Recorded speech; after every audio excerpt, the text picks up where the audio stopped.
Le Beth Midrash Hillel, fondé à la mémoire du Rav Hillel Pevzner Zichrono Livracha, est heureux de partager avec vous l'étude du Rambam au quotidien. Cette étude a été instituée par le Rabbi en 5744-1984 pour unir tout le peuple juif autour d'une étude commune.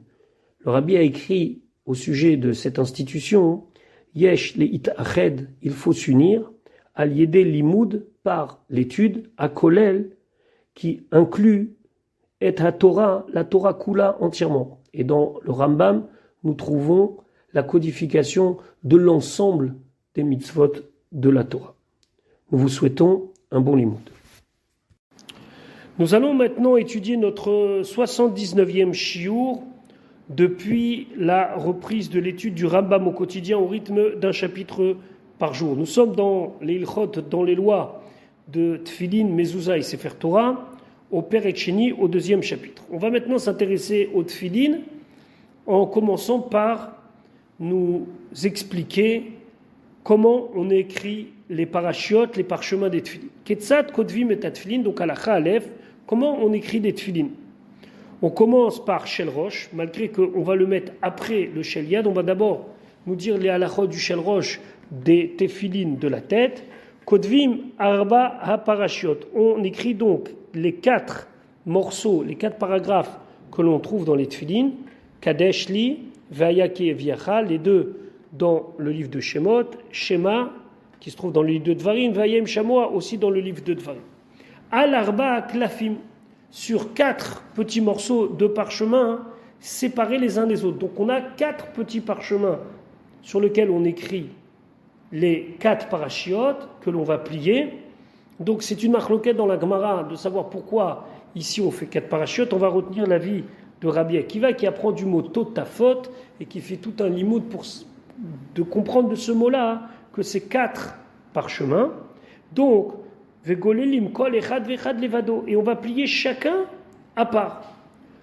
Umanichim otam be'arba batim, et on va donc les déposer dans 4 compartiments.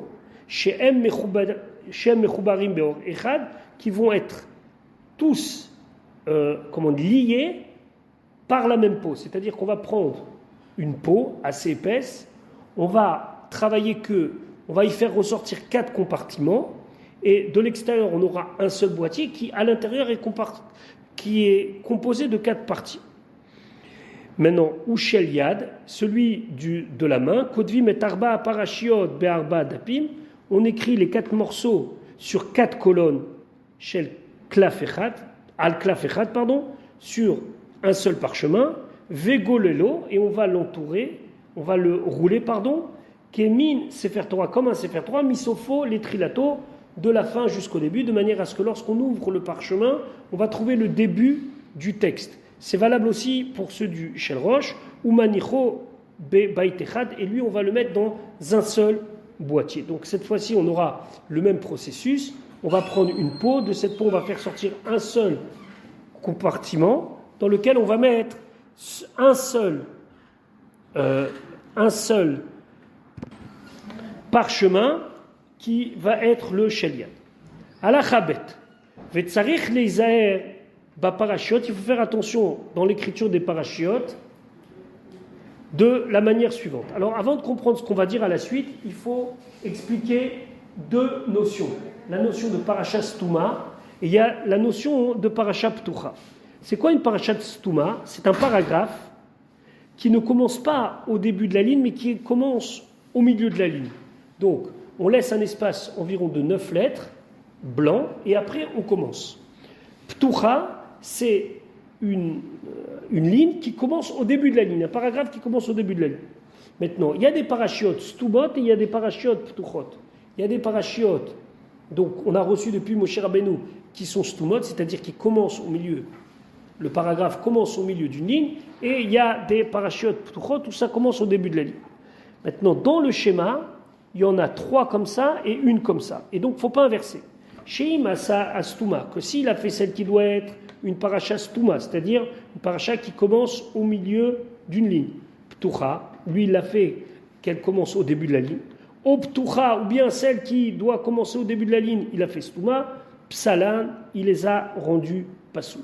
Veshalosh aparoshiot arishonot, donc les 3 premiers paragraphes, c'est-à-dire Kadesh, Vayaki Eviacha et Shema, Kulam Ptuchot, ils sont tous Ptuchot, c'est-à-dire qu'ils commencent au début de la ligne, au paracha Harona, la dernière paracha chez Vayem Shamoa, que c'est Vayem Shamoa, Stouma, elle doit commencer au milieu de la ligne. Alors, c'est pas un shiur de halakha, donc on ne va pas rentrer là-dedans, ça c'est l'avis du Rambam, le Rosh il est cholek là-dessus, donc aujourd'hui les Sofrim et le Shulchan Aruch déjà, il est arrivé à faire des fois, on nous dit de faire comme le Rambam, des fois on a fait une espèce de mix entre les deux, mais en tout cas, chacun, comme on va le dire à chaque fois et on va le répéter, chacun achètera des tefilines et des mezuzot et des sifrei Torah que chez des gens qui sont des gens mumchim, des gens qui sont spécialisés et qui ne vont pas vous raconter des histoires, des gens qui connaissent la halakha, selon le Beth Yosef, le Rameau, il y a plein de différences. Mais là, on a vu ce qui est l'avis du Rambam. Halakha Gimel. Vetzarich leizaer bemale vechaser. Alors il y a une autre chose, c'est qu'il y a des fois des mots dans la Torah qui sont malés, c'est-à-dire que le mot il est écrit plein. Malé ça veut dire plein, pleinement. Je vais vous donner un exemple. Il y a un mot que c'est yeviacha. Yeviacha ça s'écrit yud, un vet, encore un yud, un lef et chav sofit. Mais yeviacha ça peut s'écrire aussi yud, vet, alef et chav sofit. Des fois on écrira malé, des fois on écrira chasser. J'ai pris cet exemple-là, j'aurais pu prendre d'autres exemples. Dans les tefilines, il faut faire très très attention à ce qui est malé, ce qui est écrit plein doit être écrit plein, et ce qui est chasser doit être écrit chasser. Ça veut dire moins une lettre. Attention, on ne change pas le sens, c'est juste que des fois on peut rajouter un yud ou pas rajouter un yud. Je vais vous donner un autre exemple. David, ça s'écrit dalet, vav, dalet. Ça ne s'écrit pas Dalet, Vav, Yud, Dalet. Pourtant, on prononce David. Donc, il faudra écrire comme il faut. Dans le schéma, il n'y a pas le mot David, le nom David, mais c'est pour vous donner un exemple. Donc, Tsarich Leizer, Bemalé, Vechasser. Il faut faire attention au malé et au chasser. Les mots qui doivent être pleins et les mots qui ne doivent pas l'être. Achiyu Arbaatam, jusqu'à que les 4 parashiot, Ktuvot, elles doivent être écrites, Kemo, Shehem, Ktuvot, Besefer Torah, Badou, comme elles sont écrites dans un Sefer Torah dont on a vérifié l'écriture. Chez Im Katav Achaser Malé, que si le Chaser, ça veut dire un mot qui devrait être écrit sans un Yud ou sans un Vav, on l'a écrit Malé avec un Yud ou un Vav, Passal, il a rendu Passou les Tfilin. Hachimchok Ayater, jusqu'à qu'il enlève la lettre qui est en plus. Alors attention, là aussi il y a des dynimes, est-ce que la lettre en plus elle est au début ou à la fin, parce que si c'est au milieu, c'est comme si on coupait le mot en deux, donc c'est pas si évident que ça. Ve'im katava malé chaser, par contre si il y a un mot qui devait être écrit plein, et lui il l'a écrit moins une lettre, passal, ça rend pas soul, ve'eno takana, on peut rien faire, on peut pas rajouter la lettre au milieu de nulle part. Ve'elohem achaserot va'meloot, sheesh be'arba parashiotelu, et voici donc tous les mots chasser et malé qu'on trouve dans les 4 parachiotes. Et maintenant, ça va être vraiment de la lecture où à chaque fois le Rambam va nous dire qu'est-ce qui est malé, qu'est-ce qui est chasser. Halakha dalet, Rishona. Dans la première paracha, celle qui est Kadeshti. Bechor, le mot Bechor, il est malé, ça veut dire avec un vav. Zachor, il est malé avec un vav. Bechozek, il est chasser, c'est sans vav. Après le chet, on passe directement au zain. Otsi, c'est malé, c'est avec un he. Vav, he, vav, avec un vav et un yud. Otsi, Yotziim, Chaser Vav.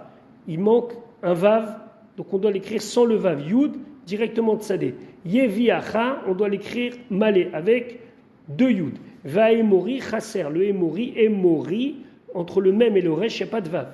Vayevosi, Malé. Par contre, Yevosi, entre le Vet et le Samer, il y a un Vav. La Avotecha, Chaser Vav. La Avotecha, entre le Vet et le Tav, il n'y a pas de Vav. Avoda, entre le Vet et le Dalet, il n'y a pas de Vav, c'est Chaser. Matzot, entre le Tzad et le Tav, c'est Chaser. Hachevi, c'est Malé. C'est avec un Yud entre le Vet et le Haïn. Matzot, la deuxième fois, c'est avec un Vav, Malé. Seor, Chaser. Seor, on aurait pu l'écrire avec un Vav entre le Aleph et le Resh, on l'écrit Chaser.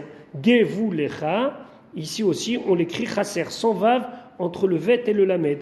Ba'avour, entier, avec un vav entre le vet et le resh, malé. Les hôtes, aussi malé, avec un vav entre le aleph et le tav. Ou le zikaron, malé. Il y a un vav entre le resh et le nun sofit. Enecha, il y a un yud entre le haïn et le nun, et il y a aussi un yud entre le nun et le chav sofit. Malé. Torah, Torat, ici écrit malé avec un vav entre le tav et le resh. Otsiacha chaser yud. On a enlevé un yud entre le tzadé et le alef. Achuka, c'est chaser. Il n'y a pas de vav entre le chet et le kouf. Les mo'ada, c'est malé, puisqu'il y a un vav entre le mem et le aï. Donc voilà en détail pour la première paracha. Paracha shnia, ve'aya ki yeviacha chaser. Dans le mot yeviacha, on n'a pas mis le yud entre le vet et le alef. Vela avotecha chaser vav. La avotecha, il n'y a pas de vav entre le vet et le tav. Chamor, chaser, le mot chamor, c'est sans vav. Bechor, c'est malé avec vav entre le chaf et le resh. Bechozek, c'est chaser, il n'y a pas de vav après le chet. Otsianu, c'est malé. Il y a un vav et il y a un yud. Vaya arog, chaser. On aurait pu mettre un vav entre le resh et le gimel, mais on ne met pas de vav. Bechor, cette fois-ci, il est malé. Il est avec un vav. Mi bechor, par contre, le mot mi bechor, il est chaser. Il n'y a pas de vav entre le chaf et le resh. Ve'ad bechor, là, on doit l'écrire malé, avec un vav. Zoveach, entre le zaïn et le vet, il n'y a pas de vav. Vechol bechor, le mot bechor, il est malé, avec un vav. Les hautes, c'est malé, avec un vav. Yadecha katuv behe, à la fin, alors qu'on s'attendrait à avoir un chav sofit, ou le totafot chaser vav acharona, à la fin, totafot, entre le fait et le tav, il n'y a pas de vav, einecha malé, il y a le yud que l'on retrouve alors qu'on n'était pas obligé de l'avoir. Bechozek, il n'y a pas de vav parce que c'est chaser. Otsianu, c'est malé puisqu'on met un vav entre le he et le tzadik. Alacha vav, paracha shtishit, donc le troisième paragraphe, schéma, vechoulé, meodecha chaser, il n'y a pas de vav entre le alef et le dalet. Levanecha malé avec un yud. Bevetecha belo yud shnia, on a enlevé le deuxième yud.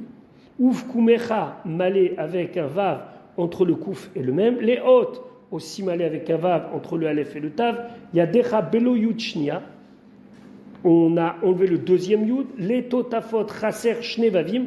Alors là, dans la paracha du schéma, la troisième paracha, c'est écrit sans vav, ni le premier ni le deuxième. Einecha malé, deux yud. Mezuzot chaser vav rishona.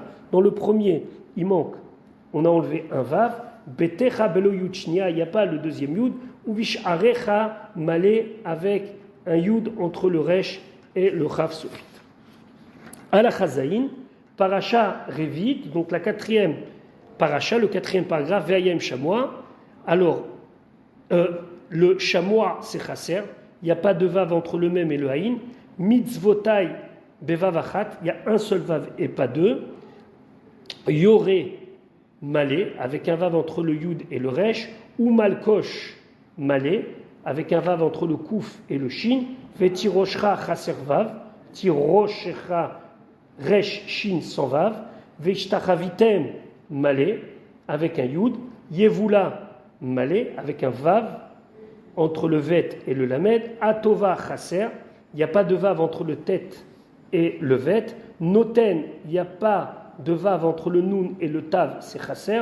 Otam, chaser. Otam, sans vav entre le alef et le tav. Léot, malé, puisqu'on met un vav. Ou l'étotafot, il manque le deuxième vav dans le mot l'étotafot. Ainechem, il y a deux yud, c'est malé. Otam, c'est chaser, puisqu'on ne met pas de vav entre le alef et le tav. Chaser, bevetecha. Bevetecha blo yud shnia, il n'y a pas le deuxième yud. Ufkumecha, entre le kouf et le même, on met un vav, c'est malé. Mezuzot, là on met le vav à chaque fois, c'est malé. Bevetecha belo yud shnia, sans le deuxième yud. Uvish arecha, c'est malé avec un yud. La avotechem, on ne met pas de vav entre le vet et le tav, chaser vav. Alachachet vetzarich, il a besoin, le sofer, les isaer, batagim shelotiot. Les tagim, ce sont des espèces de petits zaïns recourbés que l'on met comme des couronnes, des décorations. Vehem kmo zaïnim zekufot alaot sheyesh latag. C'est comme un petit zaïn qui est donc droit au-dessus de la lettre qui doit avoir un tag.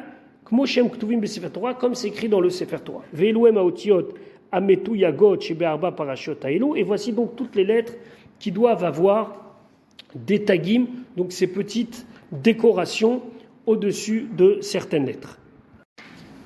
Alachatet, paracha rishona, la première paracha, Kadeshli, Yeshba ot achat bilvad, il y a une seule lettre qui a des tagim, donc cette petite décoration sur le haut, et Vehi même stuma shel miyamim.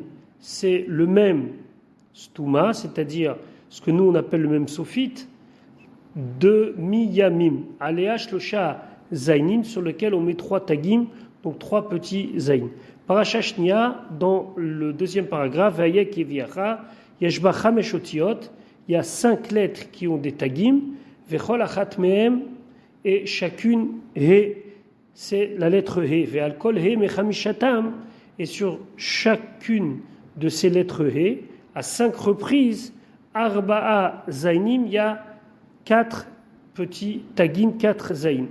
Vehem, et ce sont He Shel Unetana, Vehe Arishona Vacharona Shel Ki Iksha, le premier He et le dernier de Ki Iksha, Vehe Shel Vaya Arog, Vehe et le He Shel Yadecha, le dernier du mot. Paracha Shlishit, donc le troisième paragraphe, Yeshba Chamesh Otiot, il y a 5 lettres avec des tagim, Veloem Kuf Shel Ufkumecha, le Kuf de Ufkumecha Yesh Alea Shlosha Zainim, il y a 3 donc Zain. Vekuf Shel Ukshartam Yesh Alea Shlosha Zainim, il y a encore 3 Zain, 3 Tagim. Vetet Tet P Shel Totafot, le Tet et le P de Totafot, Alkol Ot Mishloshtam, Arba'a Zainim, il y a 4 donc Tagim. Parashat Revi, dans le 4e paragraphe, Yesh Ba Chamesh Otiot, il y a 5 lettres avec des Tagim. Veloem P, la lettre P, Shel Vea Safta, Yesh Alea Shlosha Zainim, il y a 3 petits Zain. Tav, Shel Vea Safta, le Tav de Vea Safta, donc la dernière lettre, Yesh Alea Zain Echad, il y a un petit tag. Vetet Tet P, Shel Totafot, les Totafot Tet Tef Al Kol Echad Mishloshtam, Arba Zainim, il y a 4 tagim. Kol Haotiot Ametu Yagot, donc toutes les lettres sur lesquelles il y a des tagim, Shesh Esrei, il y en a 16, Veim lo asa tagim, et s'il n'a pas fait ces tagim, au osif, ou bien il en a rajouté, Vegaram baem, ou bien il en a diminué, lo pasal, ça ne rend pas pasoul les tfilin. Donc, c'est mitzvah minamufrar, c'est mieux de faire comme ça, mais bon. Alors aussi, il y a beaucoup de halachot là-dedans, mais bon, c'est pas comme des lettres, on va dire comme ça. Celui qui achète des tfilin de quelqu'un qui n'est pas un spécialiste, c'est-à-dire un sofer qui ne connaît pas bien la halachot, tsarich les vodkam, il faut les vérifier, est-ce que tout est dans l'ordre, surtout dans les mots chaser et yater, les mots qui doivent être écrits avec une lettre en moins ou avec le mot plein. Vekar, alors donc tsarich les vodkam. La carte s'il a acheté 100 bâtés de filin, ça veut dire 100 boîtiers. Bodek même shalosh ketzitzot, il doit vérifier 3 bâtim, 3 boîtiers, oshtaim shel rosh, ou bien 2 de la tête, ve'achat shel yad, et un boîtier de la main, oshtaim shel yad, ou bien 2 de la main, ve'achat shel rosh, et un de la tête. Imetzam ksherim, si trouve que tout est dans l'ordre, urzak zeaish, donc cet homme, on va le considérer, on va lui donner une chazaka, on va le considérer comme quelqu'un qui est digne de confiance. Ve'are kulam kshirim, et donc tout l'ensemble est kasher. Ve'en achar tsarich bdika, le reste ne doit pas être vérifié.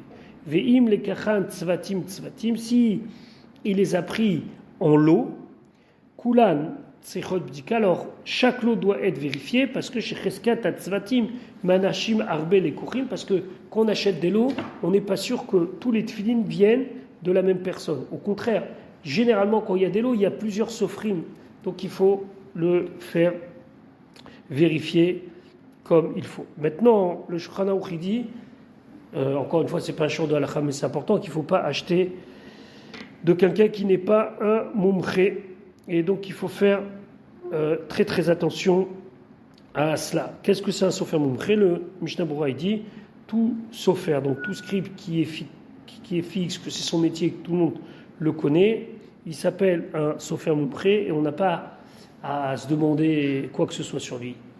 on peut acheter chez lui. Aujourd'hui, Baruch Hashem, il y a des organismes comme le Rav Lando et d'autres qui vérifient la cacheroute de chaque chose avec des garanties, etc. Donc il n'y a pas de raison d'acheter chez quelqu'un qu'on ne connaît pas, même si c'est vrai, des fois c'est plus cher, mais c'est pas grave, c'est une garantie. Il faut se dire que c'est des choses pour la vie et pour notre vie. Alacha Yudelef Akotev Tfilin Biktav Yado, celui qui s'écrit ses propres tfilin, ou chez les Kachan Minamumche, ou bien qu'il les a achetés chez un spécialiste, c'est-à-dire un sophère connu, ou Mishar Adam ou Bedakam, ou bien il les a achetés de n'importe qui, mais il les a fait vérifier, ou bien lui-même les avait vérifiés, Ve'irziran, les Oram, et il les a mis dans leur pot, ça veut dire il les a remis dans le boîtier. Et notre sarik le botkam pas macher, il n'a pas le droit de faire il n'a pas besoin de refaire une vérification. Va filou achar kamashanim, même au bout de quelques années. Kolzman shechipuyam shalem, tant que les boîtiers sont bien, c'est-à-dire qu'ils ne sont pas ni cassés ni abîmés, arem becheskatam, ils restent dans une chazaka de kashrut, ils sont considérés comme kashrut, ven chosheshim lahem, shema nimcheka ot mitocha, mais on ne va pas craindre que peut-être à l'intérieur ça s'est abîmé, on y va où il y a eu un trou. Il a la zaken ayomer, il est le premier, il a la zaken disait, El ou Michel Avi Ima, cette filine-là qu'il avait lui, c'était du père de sa mère, ça veut dire son grand-père maternel, ça veut dire que il était il les avait gardés parce qu'il était sûr que c'était caché. Alors aujourd'hui, comment ça se passe? D'abord aujourd'hui, on fait vérifier régulièrement les tefilines. Des fois c'est obligatoire d'après la tra, des fois c'est pas obligatoire. Le Shulchan Aruch a fixé des temps pour la vérification, même si, mais Karadine, on n'est pas obligé. Il faut se souvenir que c'est amené dans plusieurs endroits que les Anshe Maaseh, les gens qui sont rigoureux, ils font régulièrement vérifier leur tefilin, et d'ailleurs on fait ça souvent au mois de Elul pour se préparer au Yamim Noraïm, au jour de Rosh Hashanah, etc. Donc on voit si tout va bien au niveau de nos tefilin et de nos mezuzot. Je rappelle le nombre incalculable de lettres du Rabbi et de conseils du Rabbi à l'oral, où le Rabbi demandait et proposait aux gens qui lui exposaient certains problèmes B'dikat tefilin va mezuzot, de faire vérifier les tefilin et les mezuzot. Donc c'est quelque chose qui des fois est de l'ordre du lifnim mishuratadin, au-delà de ce qui est obligé d'après la halakha, mais qui est très très important. Voilà pour aujourd'hui. Je vous souhaite donc un bon limoud et Bezrat Hashem, on se retrouve très très vite pour la suite de notre étude.